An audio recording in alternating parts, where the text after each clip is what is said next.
আচ্ছা সকলোকে শুভ সন্ধ্যা। এইফালে হ'ল এইটো খানাপাৰা, এইখন হ'ল হেল চিটি। কেমেৰা সিমানলৈকে ঢুকি পাইছেগৈ। এইখন হ'ল হেল চিটি। আৰু মই এবাৰ দেখাই দিছোঁ, মই কোনো কণ্টেণ্ট ক্ৰিয়েটৰ বা ব্লগাৰ নহয়, তথাপি কিন্তু মই এটা বস্তু দেখা পাইছোঁ। এইখন হেল চিটি। হেল চিটিৰ পৰা আহি পিনে অলপ আগত কিয়া শ্ব'ৰুমটো আছে। কিয়া শ্ব'ৰুমটোৰ পাছতে অলপ আহি পিনে কিয়া শ্ব'ৰুম ৰুমৰ পৰা 100 মিটাৰত ডিষ্টেঞ্চত এইখন হ'ল বনজুৰ। এটা অসমীয়া ল'ৰাই এখন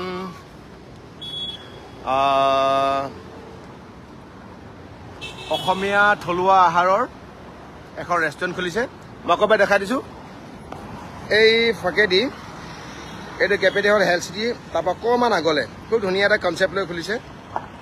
মই দেখাই দিব বিচাৰিছোঁ। এইখন হ'ল বনজুৰ। আমি এনেকেদে উঠি যাম, এনেকেদে উঠি গৈ আকৌ এবাৰ ৰাইজক দেখাব বিচাৰিছোঁ। ভাস্কৰ গগৈ নামৰ শিৱসাগৰৰ এজন যুৱকে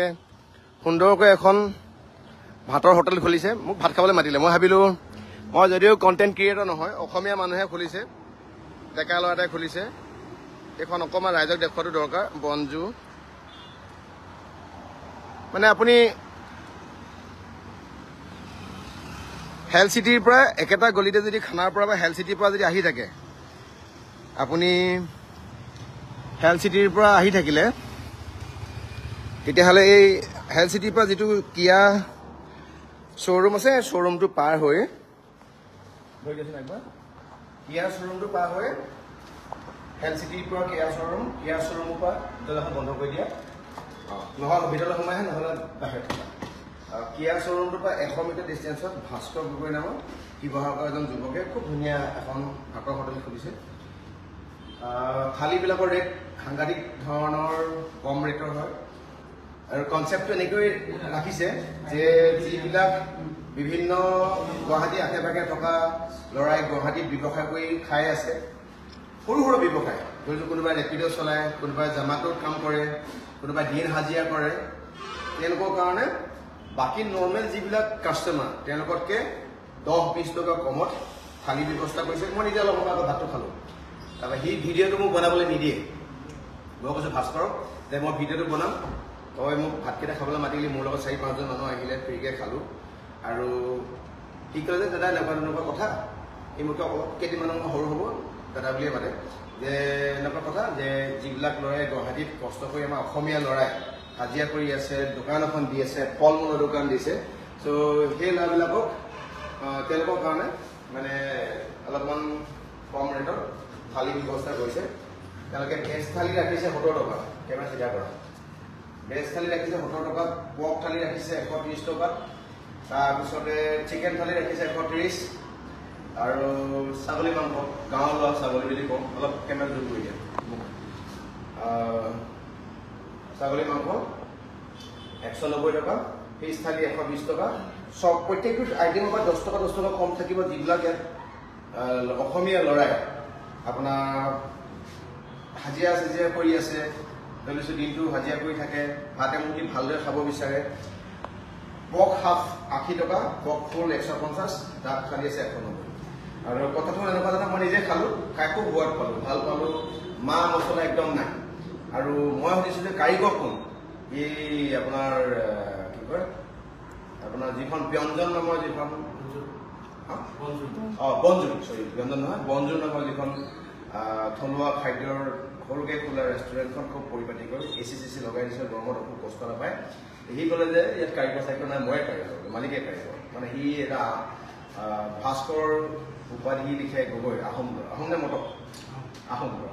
নিজেই ওলাইছে ভাত। গতিকে মই তাৰ আচলতে কেমেৰাটো অকণমান ঘূৰাই লৈ যাব বিচাৰিছোঁ। তাৰ আগলৈ ঘূৰাই নিয়াৰ আগতে এখন এবাৰ থালিখন এবাৰ ৰাইজক দেখাই দিছোঁ। খুব ধুনীয়াকৈ এখন থালি। এইখন থালিত প্ৰত্যেকটো আইটেমত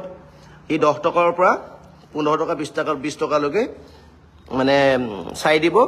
যিবিলাক আমাৰ দুখীয়া ল'ৰাই অসমত গুৱাহাটীৰ বিভিন্ন প্ৰান্তত কাম কৰি আছে, কোনোবাই জমাটো কাম কৰিছে, কোনোবাই ৰেপিড' চলায়, কোনোবাই অলা উবেৰ, আৰু খাদ্য সাংঘাতিক ধুনীয়া। ই খুব লাজ কৰে। তই ইমান লাজ কিয় কৰ? না লাষ্ট কিয় কয় সেইটো ক'ব লাগিব আগে ভাস্কৰ কিয় লাষ্ট কৰি কথা নকওঁ বুলি অকল ই নিজে মালিক হয় ই কিন্তু ভাতটো তুমি নিজে বনাইছা গাহৰি নিজে বনাইছা তাৰপৰা ছাগলী নিজে বনাইছা মাছো নিজে বনাইছা বাপৰে বাপ তাৰ আৰু আছে আৰু কোন কোন আছে আগলৈ গৈছে লগত গুচি আহক লাজ কৰিব নালাগে বিৰাট লাজ কৰে দেখোন কি নাম তোমাৰ ভূপেন কলিতা আৰু আছিলে ক'ত গ'লো সৌৰভ ক'ত সৌৰভ সৌৰভ ই হ'ল সৌৰভ কি লিখা সৌৰভ তালুকৰ ঘৰ ক'ত বেলতলাত ঘৰৰ সৌৰভ ইয়াৰ ঘৰ হ'ল ই মোৰ ঘৰৰ ল'ৰাই শিৱসাগৰ আৰু তোমাৰ ঘৰ ক'ত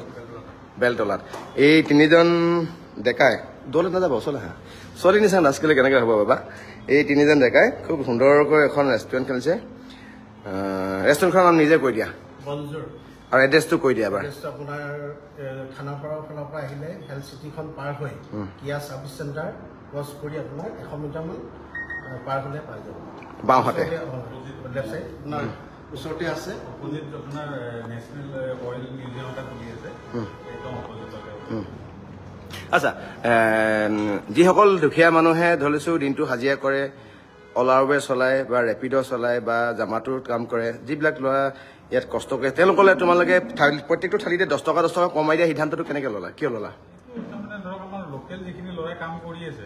কিন্তু ধৰক কিবা অকণমান কমত পালে আমাৰো ভাল লাগে অকণমান কমত সিহঁতৰো দিনটো কষ্ট কৰেতো গম পাইছোঁ সেইকাৰণে এচি লগাই দিছোঁ অকণমান আৰামত খাওঁ দিনটো এচি লগাই দিছে এচি ধুনীয়াকৈ লগাই দিছে আমি বহি খালোঁ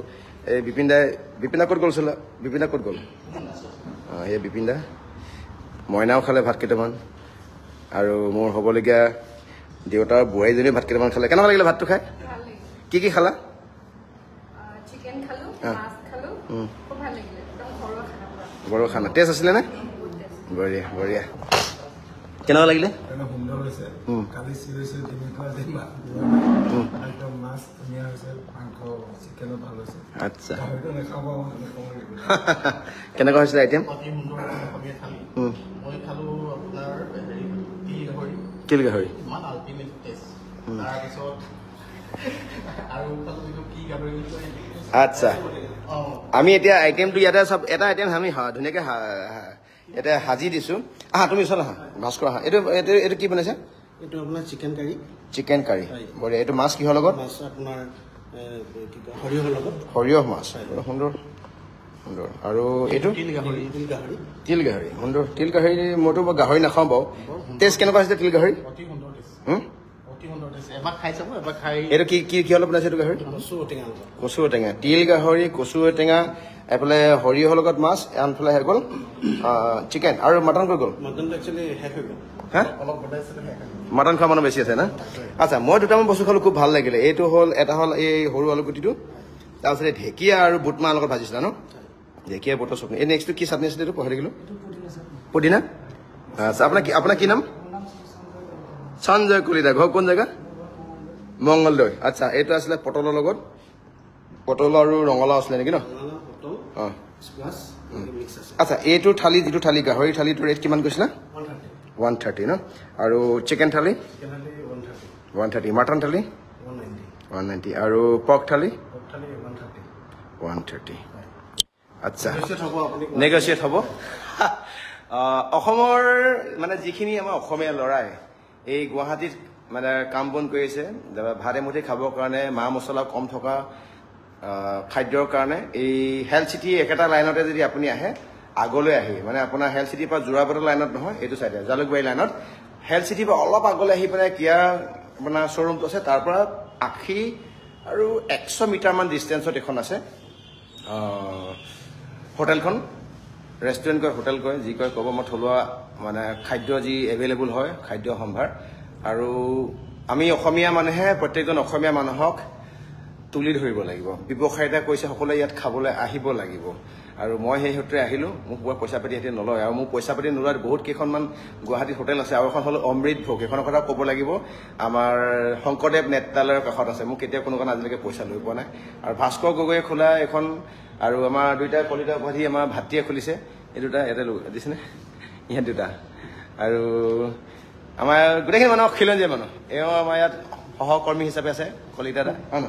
কি ক'ব কিবা ক'ব নেকি আহক সকলোৱে আহক আমিও তেওঁলোকৰ কাৰণে সংস্থাপন পাইছোঁ ছাৰহঁতৰ কাৰণে আৰু ভাস্কৰে তোমাক ছাৰ বুলি মাতিবলৈ মনত কৰিছে হয় নহয় সেইকাৰণে আমি ছাৰ বুলি নামাতো কেতিয়াও আমি ককাই ভাই বাই ভনী নিচিনাই থাকিম আৰু ভাস্কৰৰ নেতৃত্বত যিখন খুব সুন্দৰকৈ এখন আয়োজন কৰিছে মই দেখাই দিছোঁ বাকীবিলাক AC ব্যৱস্থা কৰিছে ধুনীয়াকৈ খুব পৰিষ্কাৰ পৰিচ্ছন্ন ভিতৰতো ইণ্টেৰিয়ৰ মই অকণ দেখাই দিছোঁ আৰু এইফালে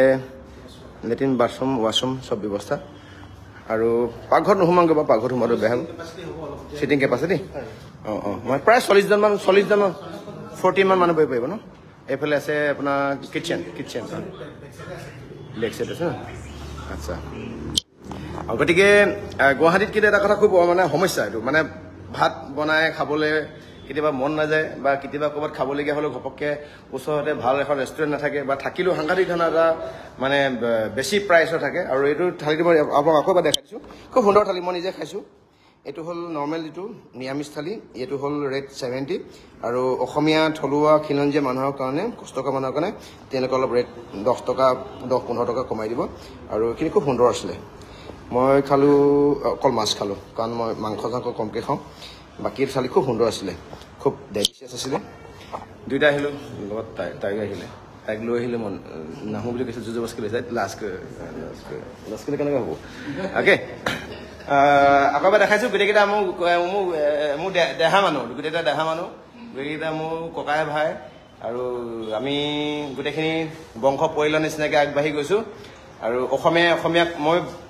মই আগতেও কৈছোঁ মই কোনো কণ্টেণ্ট ক্ৰিয়েটৰ নহয় কোনো মই ব্লগাৰ নহয় আৰু মই ভিডিঅ' এইবিলাক যে বনাওঁ তাতে এটা লক্ষ্য উদ্দেশ্য লুকাই থাকে যে অসমীয়া জাতিটোৱে প্ৰাণ ধৰি উঠিবৰ কাৰণে অসমীয়া জাতিটোক সকলো ফালৰ পৰা সহায় কৰিবৰ কাৰণে আমি একত্ৰিত হোৱাটোৰ প্ৰয়োজন আছে গতিকে মই আশা কৰোঁ ভাস্কৰ সৌৰভ আৰু কলিতা ভূপেন কলিতা এই তিনিটা ত্ৰিমূৰ্তি লগ লাগি কৰা এই কামখিনিত সকলোৱে সহযোগিতা আগবঢ়াব কি ক'ব আৰু শেষত আৰু গোটেই অসমীয়া ৰাইজৰ সঁহাৰি বিচাৰিছোঁ আৰু গোটেইখিনি আমাৰ কি ক'বা আহ্বান জনাইছোঁ সকলোকে বঢ়িয়া কি ক'বা সকলোকে আহ্বান জনাইছোঁ কি ক'ব আহক সকলোৱে আহক আমিও ইয়াত কাম কৰি ভাল লাগিছে তুহুন বাবা বহুত লাজ কৰে বাবা ইমান লাজ কৰিলে কেনেকৈ হ'ব হা হয় আৰু স্পেচিয়েল কি মানে ভাবি দিছা মানে থেংকছ অহাৰ বাবে আপোনাক এজন ক'ত লুকাই আছিলে তেখেত এই দেখা কি নাম দাদা দাস ধ্ৰুৱজ্যোতি দাস নৱজ্যোতি ক'ত শুৱালকুছি লোৱা আছে বেলতলাল আছে মোৰ ফটো মাৰি দিয়া ফটোটা মাৰি দিয়া 1 মিনিট তেনেকৈ মাৰি দিয়া ফটোটা মাৰি বোলে কেমেৰাটো দেখা গৈছে মাৰিলা ভালকৈ মাৰা বঢ়িয়া কলিতা আছে গগৈ আছে দাস আছে এইখিনি আমাৰ আহোম কোচ কলিতা মটক বান গোটেই ঘৰৰ ল'ৰাখিনি লগ লাগি খুলিছে আহিব লাগিব দেই সকলোৱে আহিব লাগিব ভাত মুঠি খাই যাব লাগিব আৰু অসমীয়া এই ডেকাকেইটাক ব্যৱসায়িক ক্ষেত্ৰত আগবাঢ়ি যোৱাৰ ক্ষেত্ৰত সকলো সহায় সহযোগিতা আগবঢ়াব লাগিব ধন্যবাদ জয় অসম সকলোকে শুভৰাত্ৰি